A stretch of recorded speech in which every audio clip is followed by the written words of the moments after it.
Okay, Patrick, this is Sean Bradley. I'm here. I'm on automotiveinternetsales.com, and what I'm doing is a GoToMeeting. So it's video recorded. It's going to see the screen. That's about it. And the reason why I'm video recording this is that it's better than for you just taking notes. I'm going to go over some advice and tips, and I'm going to upload this video right to your page. Okay? Okay. All right, so let's go into it. So I understand, congratulations, you just took over the internet position, but as of right now, you're an army of one. Is that correct? As of right now, what? I'm sorry? You're an army of one. Is that correct? Pretty much. I mean, they have, like I said, they have the other guys. So, but yeah, pretty much just me right now. Okay, question for you. Explain to me, how many units does your overall store deliver? We average about 180 a month. Okay, that's not bad at all. Yeah, it's pretty good actually. We're kind of mom and pop. Like we've got the reputation going on with 41 years in business and everything, but we're kind of pretty busy, and then we're in a real good area with mostly good credit, and it works out real nice. Okay, great area, great credit. Good demographics, and like I said, with Lincoln and Mazda, we're kind of the only game in town on the north side. There's two other Mazda dealerships competing with us on the east and west side that the same guy owns. He has on the whole auto group, and then on the south side. Let's digress. Okay, so let's go back into this. So what about exactly how many used cars do you have retail ready right now in your inventory? I'd have to check exactly. We have an offsite budget center too, and so that they have about 20 down there. I guess on our inventory sheet, I'm trying to see. I think we've got like 100. We do more used than we do new in both. I could tell you in a second here. We have 130. See, okay, good.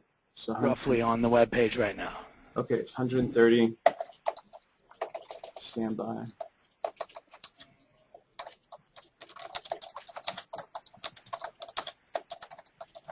Okay, so now, how many internet leads do you have currently?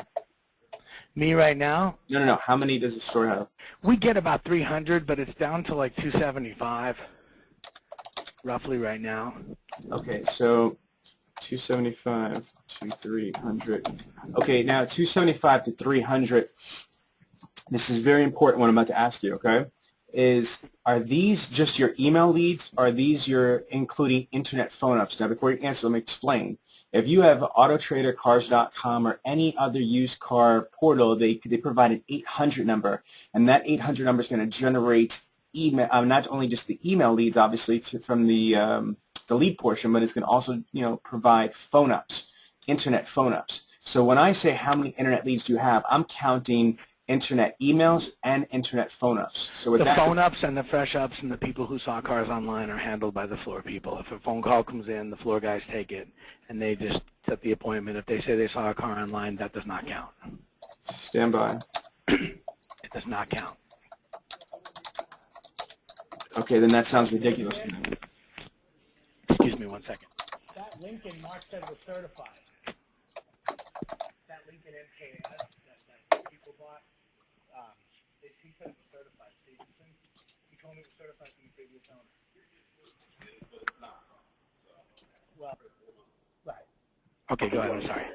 Okay, so first of all, again, just to let you know, I charge dealers anywhere from $5,000 to $7,000 a day to step foot into a dealership. You know what I mean? So I'm giving you free advice right now. You can take it, you can throw it away, so this is not debatable. This is from 15 years of me building multi-million-dollar internet departments all over the country. I got to tell you, this strategy right here doesn't make any sense. You got to realize something, is that if the dealership allocates a budget, if they're spending money on Cars.com, AutoTrader, third-party providers, whatever they're doing, you need to be able to quantify. The dealership needs to be able to quantify exactly how much money they're making. So again, let's just say, for example, you have these lead source providers. Let's be specific. How many lead source providers do you have right now, and who do you have? How many lead providers? Yeah, what do you have? What kind of lead source providers do you have? Well, we get 4 or 5 different ones from Mazda. Lead providers. We get the Lincoln.com and some Lincoln leads, like with that. I'm getting a lot of AutoTrader Tim leads.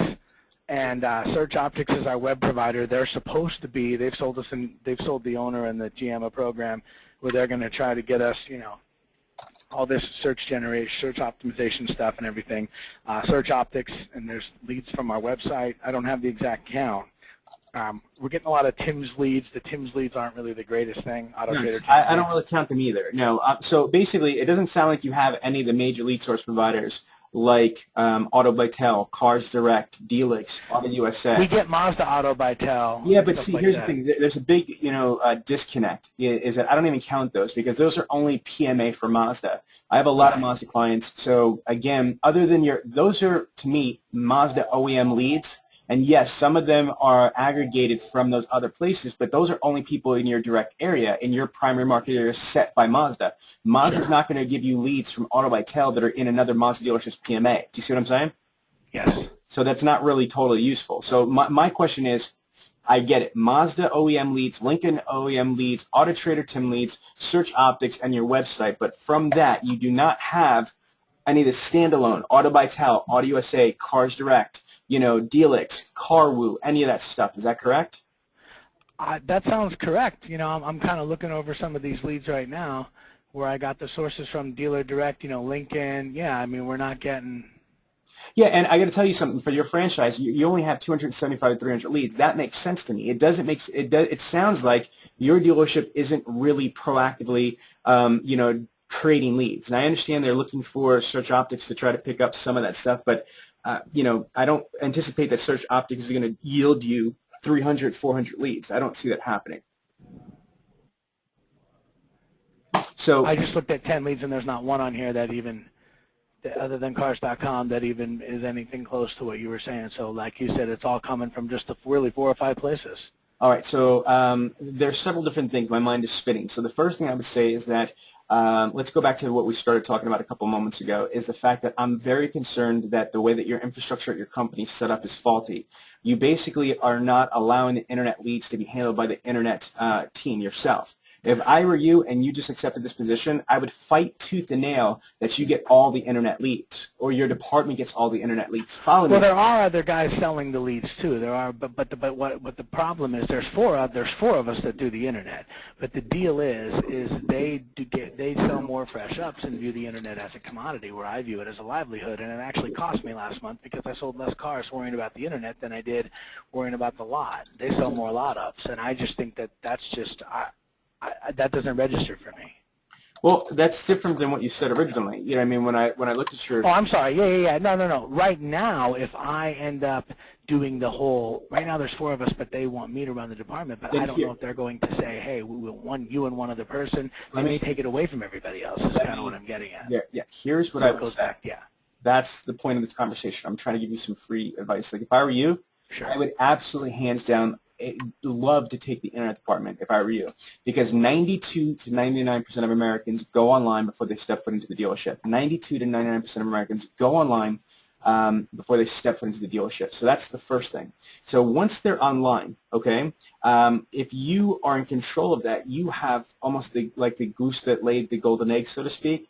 Now what you want to be able to do is you don't want to chop that goose up. If you do take over the department, here's what I would suggest. With the amount of leads that you have coming in, that should be probably the best way to do this. Is I would say that you hire 1 to 2 appointment setters, not BDC reps, not telemarketers. These people are going to be put on a regiment. You only have an 11 to 14% connection ratio on the phones, which means that the hardest part of the entire internet department is just getting a body on the phone. So what you want to do is have 1 to 2 appointment setters. Their primary objective is to pound the hell out of the phones and try to escalate, a prospect on the phone to an appointment so you could turn around and build that relationship, product presentation, demo drive, and delivery. Does that make sense? Yes. I got to tell you, with 300 leads, you and 1 appointment setter or you and 2 appointment setters can handle that whole thing by yourself. Exactly. And you don't need to split that with another salesperson. If I were you, I would want to turn around and have 2 appointment setters that you are working. So there's 2 ways that I would do this, and there's only 2 ways that I would recommend for you to do this. Either A, you become a real internet director where you no longer do product presentation, demo drive, and delivery. Hear me out. So, either A, you basically have an appointment setter or 2 appointment setters under you, and what you and the other appointment setters are going to do is set up and drive a massive amount of appointments to the showroom. Does that make sense? Mm-hmm. The way that you get paid like a real manager. You get paid a percentage of the gross of the entire department. I got to tell you right now, with only 275 to 300 leads, and most of them are OEM leads or BS Auto Trader leads, I don't see that being a lot of sales. At maximum, you're looking at about maybe 25 to 30 units that you could squeeze out of those leads. Does that make sense? I would say that's probably a safe guesstimate, yeah. Oh, no, that's actually that's 15 years experience on you. You have about a 10% closing ratio. If you want to turn around and sell 40 to 50 units or 60 units, you're not going to sell that from 275 leads.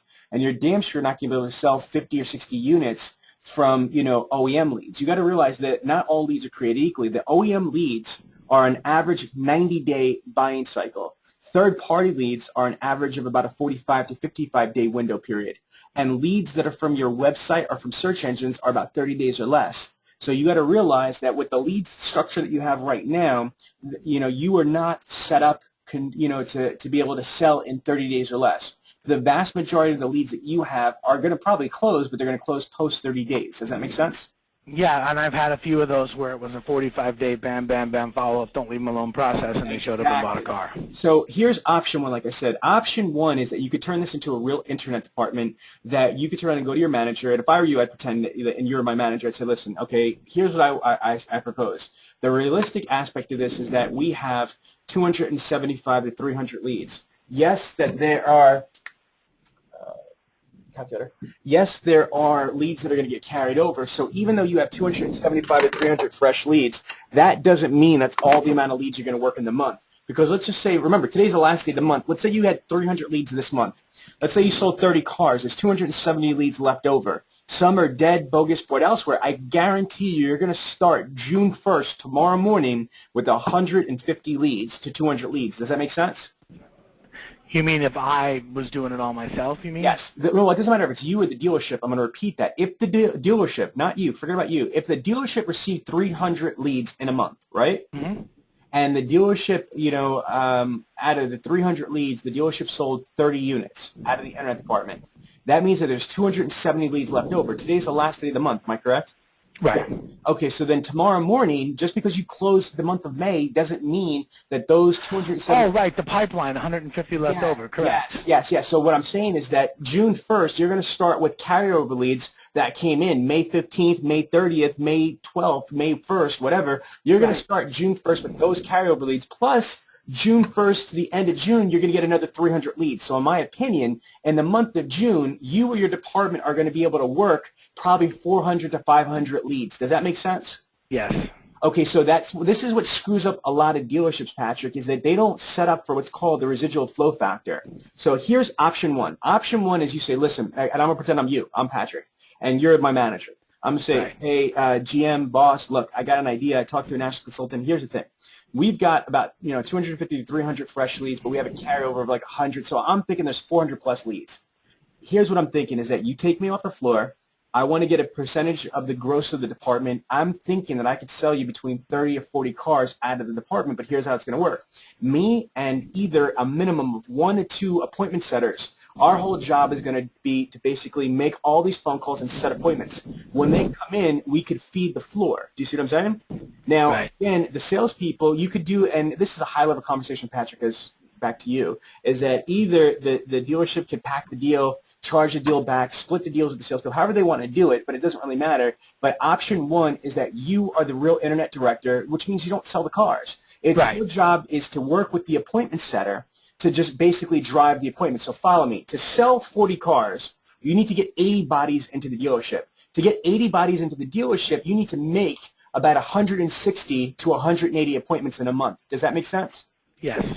So if you take 180 appointments divided by 4 weeks, you're looking at 45 appointments a week. Divided by 5 working days is 9 appointments a day. Do you see what I'm saying? So again, if you had a quarter with you and your 2 appointment setters that work under you, you 3 are pounding the phones or you 2 are pounding the phones. You got to also realize is that you guys, if you only have one other person, you're screwed because the department needs to be open from 9 a.m. to 8 p.m. The prime time to connect on the phones is between 6 and 8 p.m. Does that make sense? So you like the late, yes, it does, but real quick question. So you like the 6 to 8 p.m. calls more than the morning? And I don't like anything. I'm neutral. I like money. And what I've realized is Right, that I understand. the prime time, I say I don't get emotionally attached about like. I'm just correcting you on that phrase. I've Okay. realized through our research that the prime time to connect with the prospect is between 6 and 8 p.m. It's not what I like. It's just that my reality is that that's when the most people pick up the Okay. phones is 6 to 8 p.m. So follow me. If I were you, I would have somebody working 9 to 6 and then somebody working from 11 to 8. And then It's you just you just brought up a little light bulb in my head. I make most of my calls in the morning. Well, there you go. So that's option A, right? So Okay. option A is that you turn around and you're the internet director and you got these two people and basically you're going to push appointments to the showroom floor. That's option A.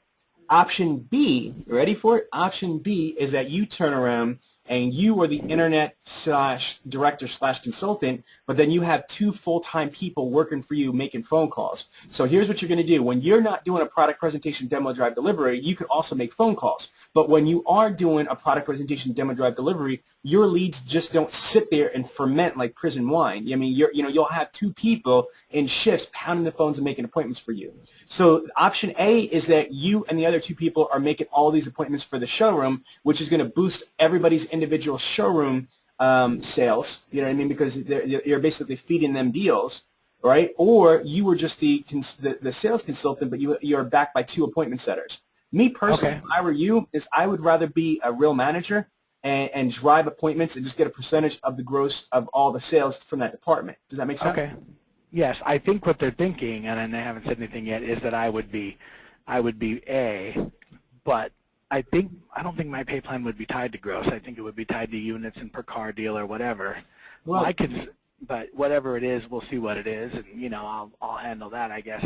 When I talked to him, my concerns was this: is momentum lost when you set an appointment and get them into the dealership and they've worked with one person and then they not get at a floor all. guy? Absolutely not. No. Okay. It's how you set it up. You got to understand something, brother. Do you know what the NADA says that the average trade-in right now is over 9 years old and over 120,000 miles? That means people haven't bought damn cars in almost a decade. Do you realize Right. that? So again, so they don't know how people sell cars nowadays. They have no idea.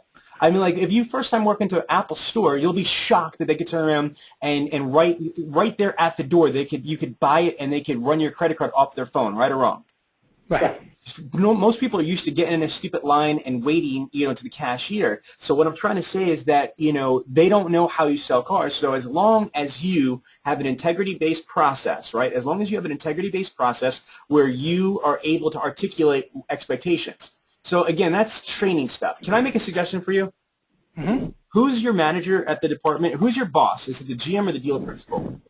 Well, there's the owner's son, who's like the GM, and then there's the general sales manager who oversees the whole dealership, and then there's my Mazda manager. But I mean, I probably would be reporting to the GSM, and with a few chime-ins from the Mazda guy, because the Mazda guy did internet sales, and he did really good at it, and he got promoted. So.